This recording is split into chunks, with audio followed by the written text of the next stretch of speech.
At dahil nga sa 3 PM pa ang aming check-in, ay talaga naman ang haba ng oras ng pag-i-stay namin dito sa labas. Kaya naisipan namin na maglakad-lakad. Dito pala sa labas guys ng Boracay ay marami kayong makikitang mga binibenta. Laruan, damit at iba pa. Marami rin ditong kainan sa labas kaya hindi kayo mamumroblema kapag kayo ay gutom na. Dito nga kanina ay may nadaanan kami nagpapa-hair braid tapos ang daming nakapila sa kanya kaya sabi ko sa kanya na lang ako magpapagawa. Ito nga pala guys ay 200 or 300 ang pa-hair braid. Hindi pa dito kasama guys kung may kulay ba. Plus additional 50 pesos kada hibla o kulay. May kulay, 50 pesos ang isa. Tapos isa hindi pwedeng kunyari dalawa. Talagang isa lang siya, isang buhok, isang line, isang ganito, string lang siya. Pero kung gusto mo alternate, ganyan. May kulay, walang kulay, may kulay, walang kulay. Pero kung gusto mo buo talaga, maganda naman tingnan. Kaya nga parang gusto ko siya. Ay, saan yung kanina? Ito yung...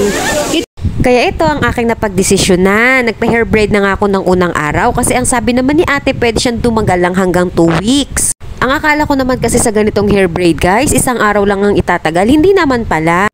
At ito na nga ang kinalabasan ng aking hair braid. 10 hibla lang siya. Tapos natawaran ko siya ng 500 pesos lahat. 300 pesos naman sa anak ko. Bali, 6 na hibla lang yung lahat ng sa kanya. Ang gusto nga palang kulay ng sa anak ko ay kulay pink, kaya pinagbigyan ko na. Diyan nga, ina-explain sa akin ni ate kung paano niya siya shampoohin sa gitna lang daw ng buhok, pagitan. Tapos may free retouch. Sinabi ko nga pala sa asawa ko na dito na lang kami tumambay sa labas. Kasi ayoko tumambay doon sa may Lavi at wala naman akong nakikita. At least dito, nakakalanghap ako ng sariwang hangin. Kung mainit ang panahon, hindi ko naman maramdaman dahil malakas naman ang hangin. Bandang 2:00 nga dito guys, ay pinuntahan na ng asawa ko kung okay na yung room namin. At napakasaya namin dahil okay na siya. Nauna siyang pumasok actually sa room namin habang naghahantay kami doon sa may shore.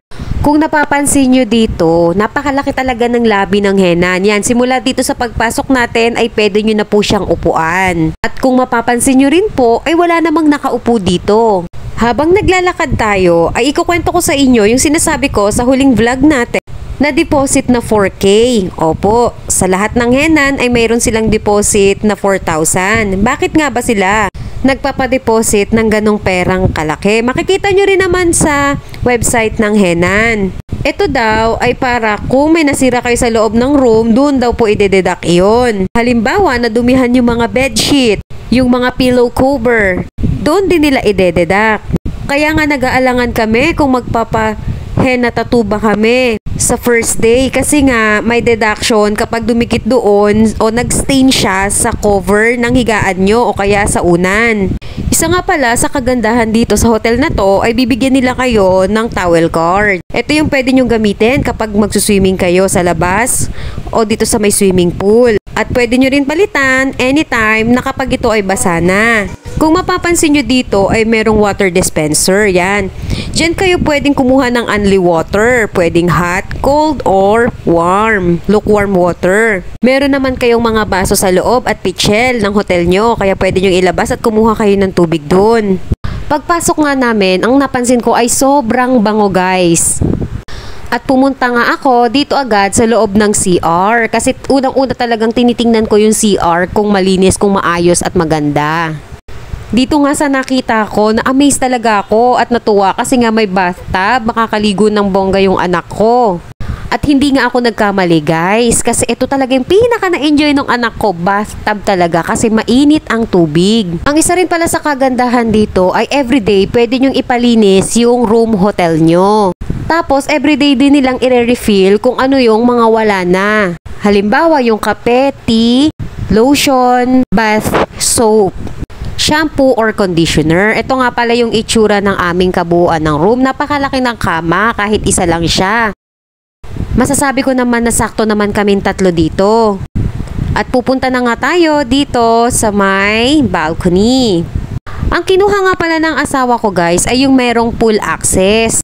Kasi nung time na kami ay nag-book, hindi naman namin alam kung ang panahon ba dito ay masamang panahon o magiging mainit. Kasi nga ang Pilipinas ay bagyuhin, 'di ba? Alam naman natin lahat 'yan. Kaya if in case, worst case scenario, kung hindi kami makakapag-swimming sa beach, ay pwede kaming mag-swimming dito, sa may swimming pool. At nag-hi pa nga ang aking mahal na asawa. Kung napapansin nyo, ay meron dong bar area, pwede kayong mag-inom. Tapos, ang pagkakaalam ko, hanggang 9 PM pwedeng mag-swimming dito. Yung anak ko nga pala dito ay gusto niya nang hanapin yung kanyang floater o yung kanyang swimming suit kasi gusto na daw niyang mag-swimming. Kaya after netong pag-video ko ay nag-swimming na nga kami nung time na yon at para naman ma-enjoy. Opo, hanggang gabi po kami nag-swimming kasi yung anak ko nga po ay gustong-gusto niya talaga. Bumalik nga pala ako dito sa CR para ipakita sa inyo yung mga small details nila. Katulad nga yung may telepono na yan. At sa isang hotel, hindi naman talaga mawawala ang heater. At ito nga pala yung compartment ng kanilang conditioner at shampoo. Kompleto naman ang mga nandito kasi may sabon din sila. Meron ding baso, pang toothbrushan. Kung napapansin nyo dito ay nakasuot na ako ng aking swimming attire. Ito nga pala, ang tingin ko dyan ay sabon siya sa kamay or sa muka. Kasi ito meron din silang shower cap, cotton buds, shaver cream, toothbrush, toothpaste. Meron din sila ditong bath soap at meron din silang moisturizing lotion.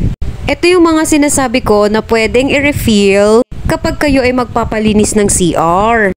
Kaya ang ginagawa ko dyan, pinapalaruan ko sa anak ko kasi pwede naman siyang palitan kinabukasan. At tinry ko nga itong blower at okay naman, gumagana naman siya. Ang napansin ko dito ay napakarami nilang tissue guys. At towel. Feeling ko kasi merong body towel, may hand towel, may face towel pa sila. At meron din silang bathrobe dito sa loob ng hotel. At hindi yun pwedeng ilabas guys kasi pwede daw kayong magmulta kapag ito ay nadumihan at ide-deduct doon sa 4K na deposit ninyo.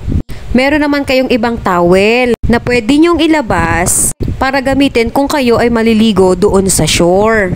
Dito nga ay naisipan kong buksan yung mga cabinet kung may laman ba. At nagulat ako na meron pala kaming maliit na ref dito sa loob. Sabi ko nga sa asawa ko, bumili kami ng pagkain at bawal pala dito guys yung cook food. Pwede nyo lang ilagay dito yung mga inumin nyo na bibili nyo sa labas in case na namamahalan kayo sa alak dito sa loob ng Henan. Dito rin, mapapansin nyo ay merong mga tea, sugar, cream at coffee.